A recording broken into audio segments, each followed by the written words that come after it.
Alright guys, this is going to be the second video I upload today, and I wasn't necessarily planning on putting this video out today. However, the topic we are going to be discussing is certainly one that I was planning to talk about, and I noticed that a lot of you were eager to hear what I had to say about this and eager for me to make a video covering it, so I figured why not, let's do a double upload. Tomorrow, I most likely will not be able to upload simply because we will be doing a live reaction to Gamescom opening night live, which is always a good time when we do these live reaction videos, or streams I should say. And we know we're going to be getting a gameplay demo of Ratchet & Clank Rift Apart, which is very exciting. So I hope to see you there. Feel free to stop by and come hang out. But in today's video, we're focusing on the new trailer that was just released for Call of Duty Black Ops Cold War, and there are a few things here that have me feeling very excited. Not only is this a great time already to be a PlayStation fan, but if you are a PlayStation fan and you also happen to be looking forward to the upcoming Call of Duty game, then you have a lot to be excited about, because it's clear that Sony and Activision have continued their partnership when it comes to Call of Duty and PlayStation marketing it. And in the trailer today, the most important thing, in my opinion, that was revealed is, well, not only that the game looks really awesome, but it was running on a PlayStation 5. Everything we saw was captured on PS5. Now, this is significant for, in my opinion, obvious reasons, and I know that many of you know exactly why this is significant.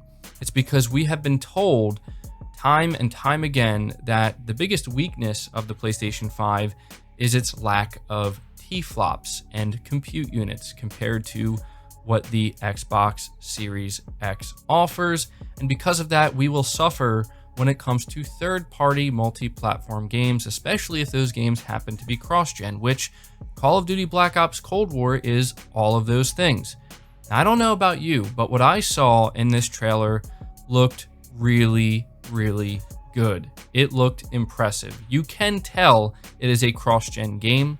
There are limitations here. It is Call of Duty, but I have to tell you that it looked great. And any fear that anybody may have had that you're going to get some type of major downgrade or some type of really inferior version of multi-platform games, I think this went a long way in kind of subduing that fear and also really kind of making the situation for Microsoft even worse. I'm not going to sit here and, tally off all of the different things that have put Microsoft in the position they're in right now with the Xbox Series X, but one thing we do know for sure is that it really has been far from ideal.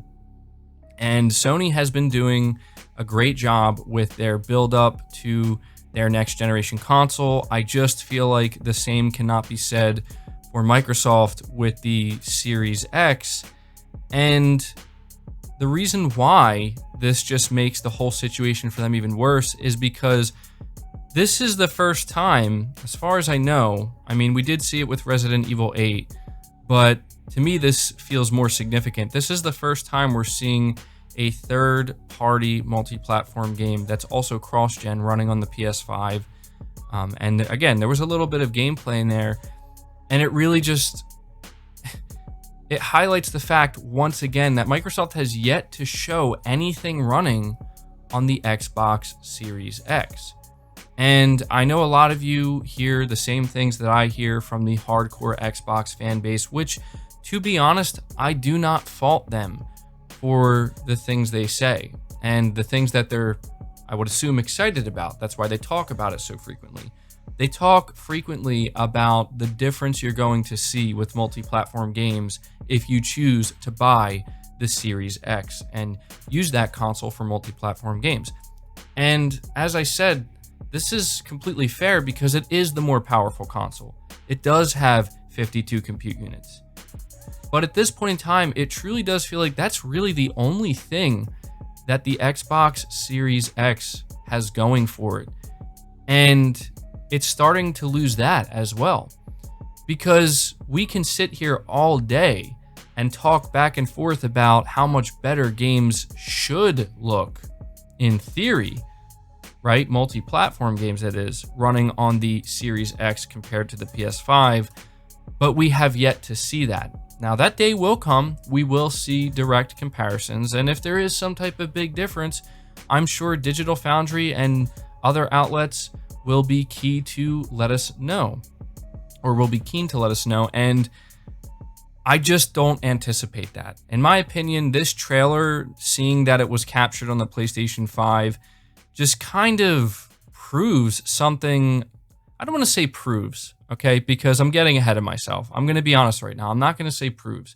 It won't prove anything until we see games running on the Series X. However, I will tell you that it does make me question even more now, how big of a difference will there really be with multi-platform games? I mean, I'm sure it will differ from publisher to publisher and from developer to developer, of course, and from game engine to game engine. And you could argue that because this game is aligned with Sony, with the marketing rights, and Activision and Sony are close, you could argue that maybe they did prioritize development for the PlayStation version, including the PlayStation 5 version. That is very possible. I don't want to discount that. But even if that is the case, does it matter? It doesn't, because what matters at the end of the day is what people see in front of their eyes. And what we've been seeing in front of our eyes repeatedly now is gameplay running on the PlayStation 5, not on a high-spec PC, not on a similar spec PC, on the PlayStation 5. And maybe it's just me, but everything we have seen has looked very impressive, including Call of Duty Black Ops Cold War. Again, a third-party multi-platform game. So I guess what I'm trying to get at with this video, if it's not obvious by now, it should be pretty obvious.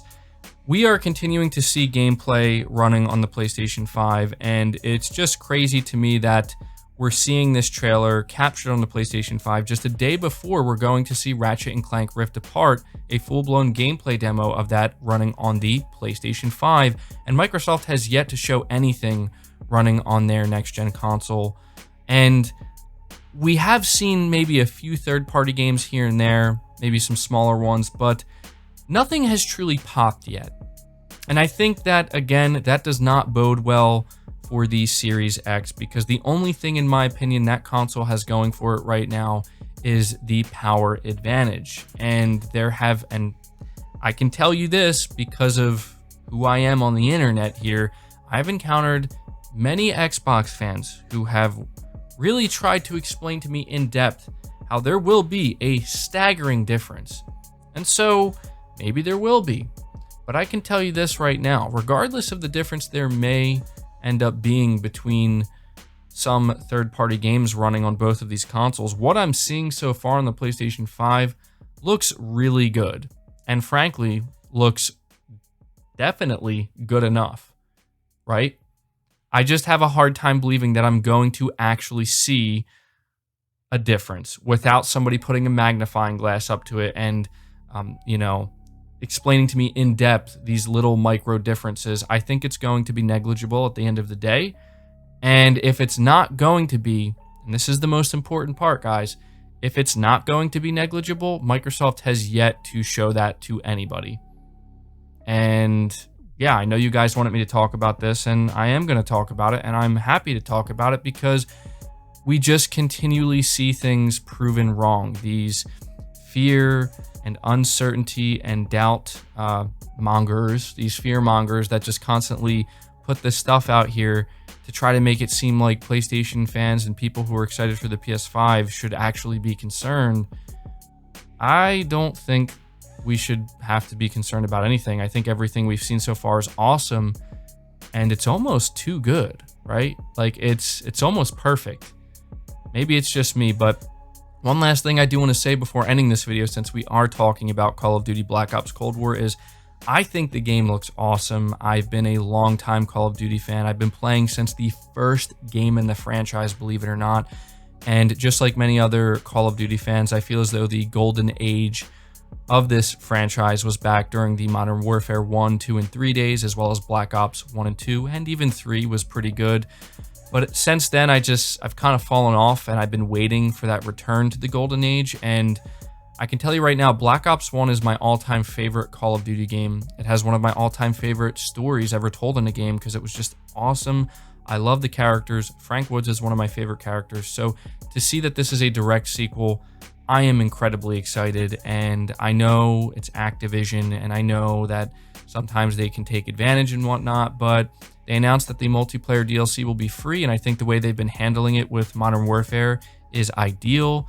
I haven't been following it too closely, so, you know, I could be wrong on that one, but I'm excited for it, guys, and I'm not just saying that because it's aligned with PlayStation. Believe me, I'm not just saying it because of that.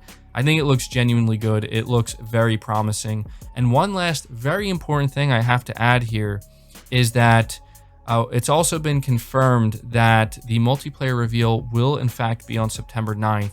So this just adds a lot of fuel to the PlayStation 5 event fire. That being that September 9th is in fact, because it's also the 25th anniversary of the PlayStation 5 release, PlayStation 1, not 5, releasing in the US. It's the 25th anniversary. There's just been a lot of rumors and speculation that this is when the next PS5 related event is going to be.